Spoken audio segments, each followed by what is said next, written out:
Hi friends, நான் தான் Niranjana. So இன்றைக்கி வீடியோவுக்கு போகிறதுக்கு முன்னாடி ஒரு முக்கியமான விஷயம் சொல்லிக்கிறேன். நேற்று எங்கள் வீட்டுக்கிட்ட இருக்கிற ஒரு ஸ்கூலில் கொரோனா தடுப்பூசி முகாம் போட்டிருந்தாங்க.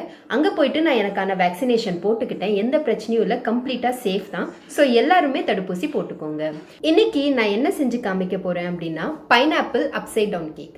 இந்த கேக்கில் நீங்கள் பார்த்தீங்கன்னா நான் ஓவன் யூஸ் பண்ணல, முட்டை யூஸ் பண்ணல, மெஷரிங் கப்ஸ் யூஸ் பண்ணல, கேக் டின் யூஸ் பண்ணல, பட்டர் பேப்பர் யூஸ் பண்ணல. இந்த மாதிரி எந்த ஒரு ஃபேன்சி ஐட்டமும் இல்லாமல் நம்ம வீட்டில் இருக்கிற பாத்திரத்தையே வச்சு நம்ம எப்படி ஈஸியாக கேக் செய்யலாம் அப்படின்னு தான் நான் காமிக்க போகிறேன்.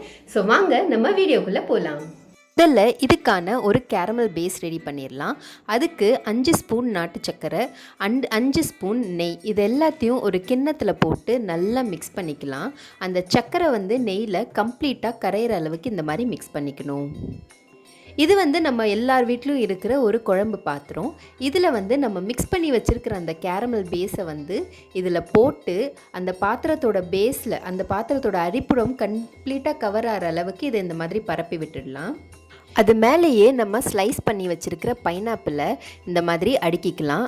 நான் இந்த மாதிரி அடுக்கியிருக்கேன். உங்களுக்கு எந்த மாதிரி வேணும் அப்படின்னாலும் நீங்கள் அதை அடுக்கிக்கலாம்.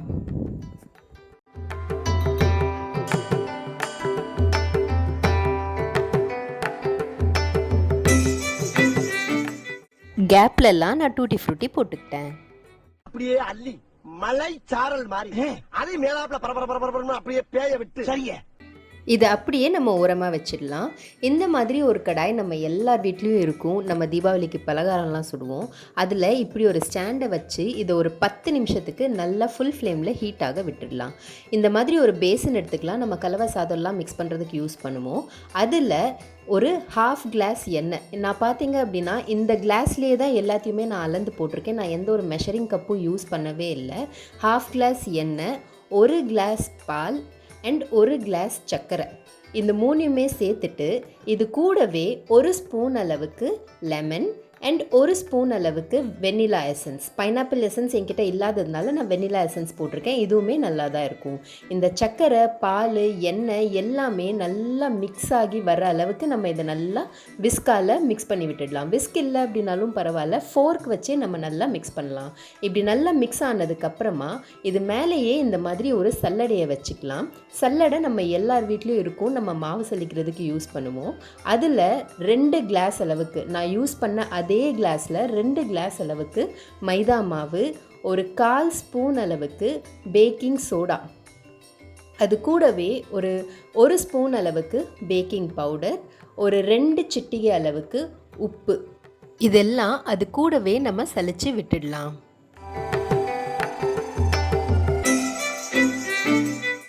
இப்போது ஒரு கரண்டியை வச்சு இதை நல்லா நம்ம மிக்ஸ் பண்ணி விட்டுடலாம். கட்டிகள் சுத்தமாக இருக்கவே கூடாது.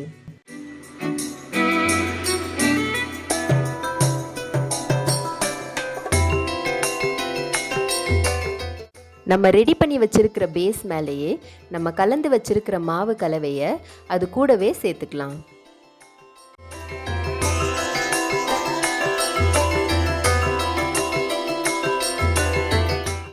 இந்த மாதிரி நம்ம தட்டியோ குலுக்கியோ விட்டோம் அப்படின்னா அந்த பபிள்ஸ் எல்லாம் வெளியில் வந்துடும். கேப் எல்லாமே ஃபில் ஆகிடும். இப்போ நம்ம கடாய் நல்லாவே சூடாயிடுச்சு. அது மேலே நம்ம ரெடி பண்ணி வச்சுருக்கிற இந்த கேக் மிக்ஸை நம்ம வச்சிடலாம். இதை அப்படியே மூடி ஒரு 50லேருந்து 55 நிமிஷத்துக்கு நம்ம அப்படியே விட்டுடலாம். லோ மீடியம் ஃப்ளேமில் இருக்கணும்.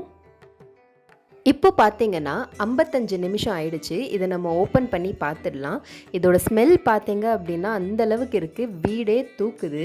இப்படி ஒரு ஸ்பூனோட பின்புறம் எடுத்துக்கிட்டு அதை நம்ம உள்ளே விட்டு பார்த்தோம் அப்படின்னா அது நீட்டாக வந்துச்சு அப்படின்னா கேக் ரெடி ஆயிடுச்சுன்னு அர்த்தம். மாவு எங்கேயுமே ஒட்டல. ஸோ கேக் நல்லாவே ரெடி ஆயிடுச்சு.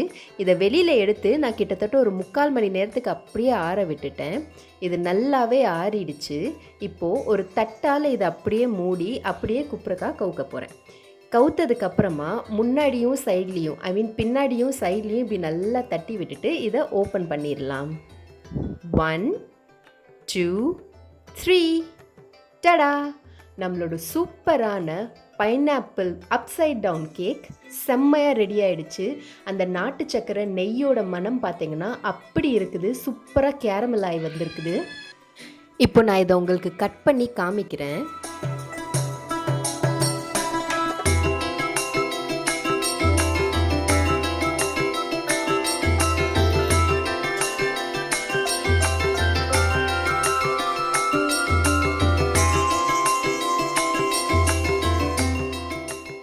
கேக்கு பார்த்தீங்கன்னா செம்ம சாஃப்டாக வந்திருக்குது.